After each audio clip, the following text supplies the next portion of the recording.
গত 4 সপ্তাহে আমি ওজন কমিয়েছি 4 কেজি।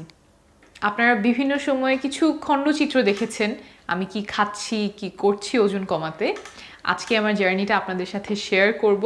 ক্যামেরা নিয়ে বসেছি একটু বিস্তারিত আলোচনা করার জন্য। প্রথম যে আমি কাজটা করেছিলাম সেটা হচ্ছে আমার লিকুইড ক্যালোরি খাওয়া কমিয়ে দিয়েছিলাম। লিকুইড ক্যালোরি হচ্ছে তরল পানীয়র সাথে আমরা যেই খাবারগুলো খাই, চা, কফি, তারপরে পেপসি, কোক, বিভিন্ন জুস, এগুলি সাধারণত আমরা খাবার হিসেবে চিন্তা করি না। খেতে মজা লাগে, খেলাম, পেটে তেমন লাগে না, কিন্তু এগুলোতে কিন্তু ক্যালোরি থাকে অনেক। তো আমার ক্ষেত্রে যেটা হয়েছিল, আমি চা কফি তেমন খাই না, কিন্তু হাসপাতালে যে লম্বা শিফট থাকে তার মধ্যে হয়তো 1 কাপ কফি খেয়ে ফেললাম। তারপর আরেকটা যেটা আমি কাজ করতাম, সারাদিন হাসপাতালে কাজ করার পরে বাসায় আসার আগে আমার হাসপাতালের ঠিক হাসপাতাল থেকে বাসায় আসার পথে একটা কফি শপ আছে, সেখান থেকে 1 কাপ হট চকলেট কিনে নিতাম। আমি বাসায় এসে অনেক কাজ করব, হাসপাতালে অনেকক্ষণ কাজ করেছি, তো ওই হট চকলেট ছিল আমার নিজের জন্য একটা treat. I thought I deserved it. But ওই 1 কাপ হট চকলেটে হচ্ছে আমার 200-র বেশি ক্যালোরি শরীরে ঢুকে যেত। ওটাতে আমার খেতে ভালো লাগতো, কিন্তু পেট তো আর ভরে নাই। আমি বাসায় এসে যতটুকু খাবার সবই খেতাম, কিন্তু এই 200 ক্যালোরি যদি আমি খরচ করতে চাই তাহলে আমার 2 কিলোমিটারেরও বেশি দৌড়ানো লাগবে। সেটা আমি অত সহজে করবো না যত সহজে আমি 1 কাপ হট চকলেট খেয়ে নিচ্ছি। তো খুব কড়া নজর রাখলাম এই লিকুইড ক্যালোরি যাতে আমি খাওয়া কমিয়ে দিই। এটাকে ছিল আমার প্রথম স্ট্র্যাটেজি। দ্বিতীয় স্ট্র্যাটেজি হচ্ছে পানি খাওয়া।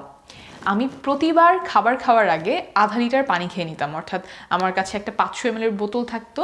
খাবার খাওয়ার আগে আমি 500 ml পানি খেয়ে তারপরে খাবার খেতাম। এটা করলে যেটা হয়, অল্প খাবারে পেটটা ভরে যায়। এটা গবেষণাতেও দেখা গেছে যে খাবার খাওয়ার আগে যদি পানি খেয়ে নেওয়া হয় তাহলে ওজন কমাতে সাহায্য করে।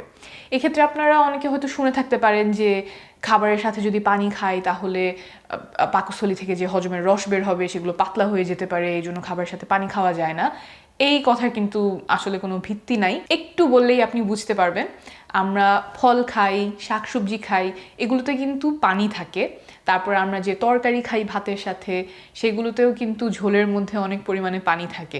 সেটা খেলে তো আমাদের পাকস্থলীর রস পাতলা হয়ে যায় না। তাহলে আমি গ্লাসে করে যদি পানি খাই তাহলে আমার পাকস্থলীর রস কেন পাতলা হবে? তো এটা নিয়ে কোনো দুশ্চিন্তা করবেন না। আপনারা ভাত খাওয়ার আগে, ভাত খাওয়ার সাথে পানি খেতে পারেন।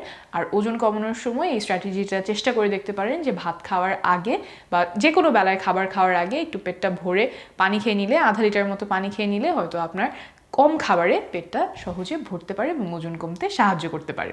এখন 3 নাম্বার স্ট্র্যাটেজিতে আসি। এটাও পেট ভরা রাখার সাথে সম্পর্কিত, কিন্তু অন্য উপকারও আছে। আচ্ছা, পেট ভরার কথা এত বারবার বলছি কারণ ওজন কমানোর সময় আমাদের পেটটা ভরা রাখা একটু গুরুত্বপূর্ণ। আমার যদি বারবার খিদা লাগে, 2বার খাওয়ার মাঝখানে খুব কষ্ট লাগতে থাকে, তখন আমি কিন্তু বাসায় খুঁজতে থাকবো যে কি খাবার খাওয়া যায়। আমি ওজন কমাতে যাচ্ছি, আমার বাসায় তো অন্য মানুষ আছে, তাদের জন্য অন্য খাবার আছে, দেখা গেল আমি ওগুলো খেয়ে ফেললাম। সেই জন্য আমার যদি স্বাস্থ্যকর খাবার খেয়ে আমার যতটুকু পরিমাণ খাবার খাওয়ার কথা সেটা খেয়ে আমার যদি পেট ভরা থাকে তাহলে আমার ওজন কমানোর জার্নিটা সহজ হবে। তো এই পেট ভরা রাখার জন্য একটা জিনিস হচ্ছে খুব গুরুত্বপূর্ণ, সেটা হচ্ছে খাবারে যথেষ্ট পরিমাণ ফাইবার থাকা। সেই জন্য আমি 3 নাম্বার কাজ যেটা করেছি সেটা হচ্ছে আমার চালটা একদম স্ট্রিক্টলি লাল চাল রাখা। আমি সাধারণত লাল চাল খাই, কিন্তু বাসায় সাদা চাল থাকে, বিভিন্ন কাজে লাগে। বিরিয়ানি রান্না করলে একটু সাদা চাল দিয়ে বিরিয়ানি রান্না করা হয়, তারপর পায়েস বা ফিরনির জন্য সাদা চাল লাগে। আবার মাঝে মাঝে সময় বাঁচাতে সাদা চালের ভাত রান্না করি। সাদা চালের ভাত রান্না করতে 20 মিনিটের মতো সময় লাগে, সেখানে লাল চালের ভাত রান্না করতে আধা ঘন্টা 35 মিনিট সময় লাগে। তারপরে মাঝে মাঝে খেতেও ইচ্ছা করে সাদা চালের ভাত, সো সেইভাবে হচ্ছে সাদা চালের ভাত খাওয়া হয়ে যায়। কিন্তু ওজন কমানোর সময় আমি চেষ্টা করেছি শুধুমাত্র লাল চাল খাওয়ার জন্য। লাল চাল খাওয়ার অনেক ধরনের স্বাস্থ্যের জন্য উপকারিতা আছে, ডায়াবেটিসের ক্ষেত্রে, হার্টের রোগের ক্ষেত্রে, সেটা নিয়ে আমি আলাদা একটা ভিডিও করেছি। কিন্তু ওজন কমানোর ক্ষেত্রে এটা কেন গুরুত্বপূর্ণ একটু বলি। লাল চালে ফাইবার বেশি থাকে। ফাইবার বেশি থাকাতে এটা আমাদের পেটে অনেকক্ষণ ধরে থাকে। তো পেটে অনেকক্ষণ ধরে থাকলে ক্ষুধা কম লাগে, আমার পেট ভরা থাকে, তো আমি অন্য কিছু খাওয়ার জন্য খোঁজাখুঁজি করব না। আরেকটা বিষয় একটু কমপ্লিকেটেড বাট বুঝিয়ে বলি, সেটা হলো আমরা যখন যে কোনো খাবার খাই শরীর সেটা ভাঙতে শরীরের কিছু ক্যালোরি খরচ করতে হয়। এখন লাল চাল যখন আমরা খাচ্ছি সেটাতে ফাইবার থাকে, শরীর সেটা ভাঙতে বেশি ক্যালোরি খরচ করতে হয়। তো তাহলে আমি যখন লাল চালের ভাত খাচ্ছি আমার মোট মিলিয়ে শরীরে ক্যালোরি জমা পড়ছে কম। তাহলে লাল চালের ভাত আমার ওজন কমাতে দুইভাবে সাহায্য করেছে। একটা হলো পেটটা ভরা থেকেছে বেশিক্ষণ, আমার ক্ষুধা কম লেগেছে, আর হলো শরীরে ক্যালোরি জমা পড়েছে কম। আমি যে শুধু লাল চালের ভাত খেয়েছি ওরকম না, রুটি খেয়েছি, রুটির ক্ষেত্রে লাল আটার রুটি খেয়েছি, তারপর সকালের নাস্তায় হোল গ্রেইন ওটস খেয়েছি।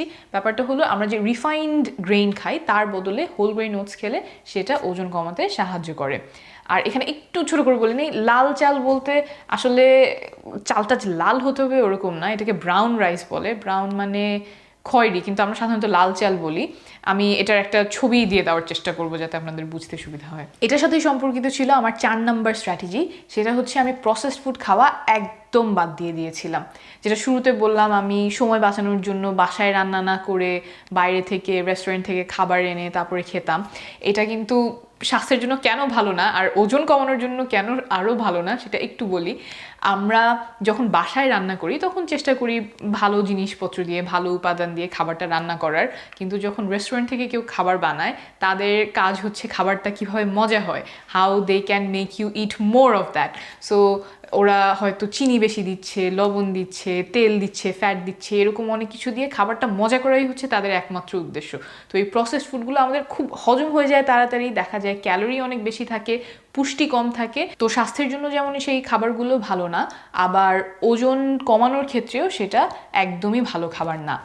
দেখা যায় যে আমরা মাঝে মাঝে অনেক প্রসেসড ফুডের লেবেল থাকে যে হ্যাঁ এটা লো ফ্যাট, দেখে মনে হবে আচ্ছা এটা বোধহয় স্বাস্থ্যের জন্য ভালো, কিন্তু যদি ওই লেবেলগুলি আপনি পিছনে নিউট্রিশন ইনগ্রিডিয়েন্টস লিস্টটা দেখেন তখন দেখবেন হয়তো ওটাতে সুগার অনেক বেশি দিয়ে দিয়েছে। প্রসেসড ফুডে সাধারণত যত চকচকে লেবেলে থাকুক, যতই বলুক এটা স্বাস্থ্যের জন্য খুব ভালো করে তৈরি করা হয়েছে, এটা খেলে এই হবে সেই হবে, এই ভিটামিন পাবেন, দেখা যায় যে ওই ভিটামিনও অতটুকু আছে কিন্তু সাথে আরও অনেক কিছু স্বাস্থ্যের জন্য ক্ষতিকর জিনিস ওই খাবারটাতে আছে।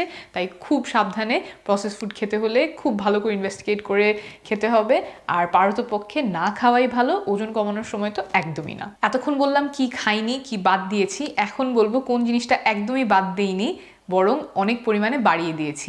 সেটা হলো ফলমূল এবং শাকসবজি।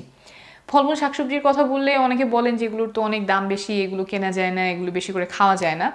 কিছু ফলমূলের হয়তো দাম বেশি, কিন্তু শাকসবজি তো আমাদের দেশে অনেক পরিমাণে অনেক কম দামে পাওয়া যায়। তো আপনারা চেষ্টা করবেন সতেজ শাকসবজিগুলো কিনতে, একদম ফ্রেশ শাকসবজি কিনতে, এবং কেনার পরে ওই দিনই রান্না করে খেয়ে ফেলার চেষ্টা করবেন। ওজন কমানোর ক্ষেত্রে এটা কেন গুরুত্বপূর্ণ হলো শাকসবজিতে ক্যালোরি খুব কম পরিমাণে থাকে, ফাইবারও বেশি থাকে, আর পুষ্টিগুণ তো আছেই। তো এইগুলো মিলে আপনার পেট ভরা থাকবে, অনেক অনেক পরিমাণে শাকসবজি খেতে পারবেন, তারপরেও হচ্ছে ক্যালোরি খুব বেশি যাবে না শরীরে, আর অনেক পুষ্টি পাওয়া যাবে। আমার ক্ষেত্রে এটা গুরুত্বপূর্ণ ছিল কারণ আমি ওজন কমাতে গিয়ে আমার শরীরকে পুষ্টি থেকে বঞ্চিত করার একদমই পক্ষপাতী নই। আমি চাই যে আমার শরীরে যা যা পুষ্টি দরকার, আমার হার্ট, আমার লাংস, লিভার, কিডনি, চোখ, ত্বক, যা যা পুষ্টি দরকার সব কিছুই পাবে। কোনো অস্বাস্থ্যকর পদ্ধতিতে আমি ওজন কমাতে চাই না, সব ধরনের পুষ্টি আমার শরীর পাবে, এবং আমার প্রোডাক্টিভিটি অর্থাৎ আমার যতটুকু আমার কাজ করা লাগবে সেইটা যাতে আমি করতে পারি, আমি ক্ষুধা পেটে একটু মাথা ঘুরাচ্ছে, বমি ভাব হচ্ছে, এরকম কোনো পন্থায় আমি ওজন কমাতে চাইনি। আর শাকসবজি থেকে যদি যথেষ্ট পরিমাণ পুষ্টি পেতে চান তখন একটু একটা জিনিস মাথায় রাখবেন, আমরা বিভিন্ন শাকসবজিতে বিভিন্ন পুষ্টি থাকে, এখন খাওয়ার সময় কোনটাতে কতটুকু কি আছে সেটা তো আর মেপে মেপে খাওয়া যায় না, কিন্তু একটা নিয়ম যদি ফলো করেন সেটা হলো বিভিন্ন ধরনের বিভিন্ন রঙের যদি আপনি শাকসবজি খান, এক একটাতে এক এক ধরনের পুষ্টি আছে, ওরকম আপনি যদি ভ্যারাইটি অফ শাকসবজি খান তাহলে সেখান থেকে আপনার শরীরের যতটুকু পুষ্টি দরকার শরীর সেটা পেয়ে যাবে। শাকসবজির ক্ষেত্রে যেটা বলা হয় যে রংধনুর মতো রং মিলিয়ে খাবার জন্য, আপনি যখন অনেক ধরনের শাকসবজি খাচ্ছেন তখন আপনার শরীরে যা যা পুষ্টি দরকার সেটা শরীর পেয়ে যায়। রঙের মধ্যে ধরেন লাল রঙের সবজিতে লাইকোপিন থাকে, যেমন টমেটোতে প্রচুর পরিমাণে লাইকোপিন থাকে। তারপরে হলুদ আর কমলা রঙের যে শাকসবজি ফলমূলগুলো আছে যেমন গাজর, তারপরে মিষ্টি আলু, আনারস, পেঁপে, এইসবে থাকে বেটা ক্যারোটিন থেকে আমাদের শরীর ভিটামিন এ তৈরি করে। তারপরে আর কি রং আছে, আর হচ্ছে সবুজ রঙের শাকসবজি, এটাই আমরা বেশি করে চিনি। আমাদের যত ধরনের শাক আছে, পালং শাক, পুঁই শাক, তারপরে পাতাকপি, তারপর ফলের মধ্যে আভোকাডো, সেটা একটা সবুজ ফল। তারপরে রঙের মধ্যে আরও আছে হচ্ছে আপনার নীল বেগুনি রং, বেগুনির মধ্যে আমাদের বেগুন হচ্ছে বেগুনি সবজি। তারপরে সাদা এবং খয়েরি যে সবজি ফলমূলগুলো আছে, সাদার মধ্যে ফুলকপি হচ্ছে সাদা, খয়েরির মধ্যে খেজুরটা হচ্ছে একটা খয়েরি ফল। তো এরকম বিভিন্ন রঙের যদি আপনি ফলমূল শাকসবজি খেতে পারেন তাহলে আপনার শরীরের যত ধরনের পুষ্টি দরকার সব কিছু কিন্তু শরীর নিয়ে নেবে। আমরা যদি একই ধরনের ফল বা একই ধরনের সবজি খাই তাহলে কিন্তু আমাদের যত পুষ্টি দরকার সেগুলো শরীর পাচ্ছে না। তো চেষ্টা করবেন অনেক ধরনের শাকসবজি ফলমূল খেতে। আমি যে সবজিগুলো খেয়েছি সেগুলোর মধ্যে ছিল টমেটো, বেগুন, তারপর পাতাকপি, ফুলকপি, মটরশুঁটি, তারপর মিষ্টি আলু খেয়েছি, তারপরে পালং শাক ছিল, আর বিভিন্ন ধরনের এখানে শাক পাওয়া যায় সেগুলো ছিল, কেল ছিল, তারপরে গাজর, এইসব মিলিয়ে অনেক ধরনের সবজি, অনেক রঙের সবজি খাওয়ার চেষ্টা করেছি। শাকসবজি রান্না করার সময় আমি একটা জিনিস খুব খেয়াল রেখেছি, সেটা হলো যত কম পরিমাণ তেল দেওয়া যায়। আর কিছু কিছু শাকসবজি তেল ছাড়াও রান্না করেছি, সিদ্ধ করে খেয়েছি। এর মানে যে তেল দেওয়া যাবে না সেরকম না, স্বাস্থ্যকর তেল আপনি দিতেই পারেন, কিন্তু তেলের পরিমাণটা খেয়াল রাখতে হবে, কারণ 1 টেবিল চামচ তেলে 120 ক্যালোরি থাকে। কিছু কিছু সবজি আছে যেটা 250 গ্রাম, অর্থাৎ 1/4 কেজি পরিমাণেও এত ক্যালোরি হবে না যত ক্যালোরি 1 টেবিল চামচ তেলে থাকে। সেই জন্য তেলটা অবশ্যই পরিমাণ মতো নিতে হবে। আমি যেটা করতাম হচ্ছে একটা চামচে তেল নিয়ে তারপরে কড়াইতে দিতাম, যাতে আমি বুঝতে পারি আমি কতটুকু তেল দিচ্ছি। আর আপনি স্বাস্থ্যকর তেল অবশ্যই ব্যবহার করার চেষ্টা করবেন, olive oil, canola oil. Social মিডিয়াতে কিছু কিছু জায়গায় দেখেছি ক্যানোলা অয়েলকে বলা হচ্ছে স্বাস্থ্যের জন্য ক্ষতিকর, স্বাস্থ্যের জন্য ভালো না। এটা কিন্তু সঠিক তথ্য নয়। ক্যানোলা অয়েলে কোন ফ্যাটের কতটুকু পার্সেন্টেজ থাকে, কোন ফ্যাট স্বাস্থ্যের জন্য ভালো, স্বাস্থ্যের জন্য ক্ষতিকর, কিভাবে ম্যানুফ্যাকচার করা হয়, সেসব বৈজ্ঞানিক ব্যাখ্যা দিয়ে আমি ভিডিওটা বড় করতে চাই না, কিন্তু একটা সোর্স যেটা আপনি বিশ্বাস করতে পারবেন সেটার কথা বলছি। Harvard school of public health বলছে স্বাস্থ্যের জন্য সবচেয়ে ভালো তেলগুলোর মধ্যে একটি হলো ক্যানোলা অয়েল। আমি লিঙ্কটা নিচে দিয়ে দিব, আপনি চাইলেই দেখে নিতে পারেন। ওজন কমানোর ক্ষেত্রে আমি আরেকটা বিষয় যেটা খেয়াল রেখেছি, আগে থেকে প্রস্তুতি নিয়ে রেখেছি, সেটা হলো 2 খাবারের মাঝখানে আমার যখন ক্ষুধা লাগবে তখন আমি কি খাবো। এই ক্ষেত্রে আমি 3টা ওয়ান্ডারফুল খাবারের আশ্রয় নিয়েছি, সেগুলো হলো শসা, টমেটো আর গাজর। ওয়ান্ডারফুল কেন? কারণ এগুলোতে ক্যালোরি অনেক কম থাকে, তো সহজেই আপনি 2টা-3টা খেয়ে দিতে পারবেন, পেটটা ভরে যাবে। আর আনহেলদি প্রসেসড ফুড যেগুলো স্ন্যাক্সে সাধারণত আমরা খাই, একটু চকলেট, চিপস, অমুক তুমুক, ওগুলি থেকে আপনাকে দূরে রাখবে। তো ক্ষুধা লাগলে আমি যেটা করতাম, আমি একটা টমেটো কেটে সেটা খেয়ে ফেলতাম, সাথে একটা গাজর খেতে পারি, অথবা 2টা-3টা টমেটো আমি খেয়ে দিতে পারি। টমেটো আমার খুব মজা লাগে, আর সাথে একটু পানি খেলে পেটটা ভরে যায়, আর আমি হচ্ছে অস্বাস্থ্যকর খাবার থেকে নিজেকে বিরত রাখতে পারি। নাস্তার জন্য আরও কিছু খাবার খাওয়া যেতে পারে, বাদাম খাওয়া যেতে পারে, বাদামও স্বাস্থ্যের জন্য ভালো, কিন্তু বাদামে ক্যালোরি বেশি থাকে, তাই এটা খুব অল্প পরিমাণে খেতে হয়। আমি বাদামটা অ্যাভয়েড করেছি, কারণ বাদাম খেলে আমি সাধারণত অনেক বেশি খেয়ে ফেলি। এতক্ষণ খাবার নিয়ে কথা বললাম। ওজন কমাতে আমি আরেকটা যে গুরুত্বপূর্ণ কাজ করেছি সেটা হলো নিয়মিত ব্যায়াম করা। প্রতিদিন অন্তত আধা ঘন্টা আমি ব্যায়াম করতাম, বাইরে দৌড়াতে যেতাম বা খুব দ্রুত হাঁটতাম, মাঝে মাঝে বাসায় ওয়ার্কআউট করেছি, হাই ইন্টেন্সিটি ইন্টারভাল ট্রেনিং বা দৌড়ানোর মতো যে ওয়ার্কআউটগুলো সেগুলো। আর আমি হাসপাতালে যাওয়া আসা হেঁটে করতাম। একদম সর্বশেষ পয়েন্টটা হলো পরিমিত পরিমাণে খাবার খাওয়া। আমরা স্বাস্থ্যকর খাবার খেলেও যদি অনেক পরিমাণে খাই, অনেক ক্যালোরি যদি আমাদের শরীরে ঢুকাই, তাহলে কিন্তু ওজন কমানো যাবে না। স্টপ কাউন্টিং ক্যালোরিজ অথবা ক্যালোরি গুণে কখনো ওজন কমানো যায় না, ক্যালোরি গোনার কোনো প্রয়োজন নাই, এগুলো ক্লিকবেইটি কথাবার্তা, মার্কেটিং স্টান্ট, বিজ্ঞান নয়। আপনার শরীর যতটুকু ক্যালোরি খরচ করে তার চেয়ে বেশি ক্যালোরি যদি আপনি প্রতিদিন খান তাহলে ওজন বাড়বে, এটা ধ্রুব সত্য। এটা এতটাই সত্য যেমন আমরা জন্ম হলে আমাদের মৃত্যু হবে, অথবা গাছ থেকে একটা আপেল ছিঁড়ে গেলে সেটা যে মাটিতে পড়বে, আকাশে উড়ে যাবে না, এটা তেমন সত্য। এটা যারা বলে তাদের থিওরি হলো অন্য কোনো পদ্ধতিতে আপনার ক্যালোরি গ্রহণ কমিয়ে দেয়া। হতে পারে দিনের 24 ঘন্টার মধ্যে তারা বললো যে কিছু সময় আপনি খেতে পারবেন, বাকি সময় আপনার রোজা রাখতে হবে।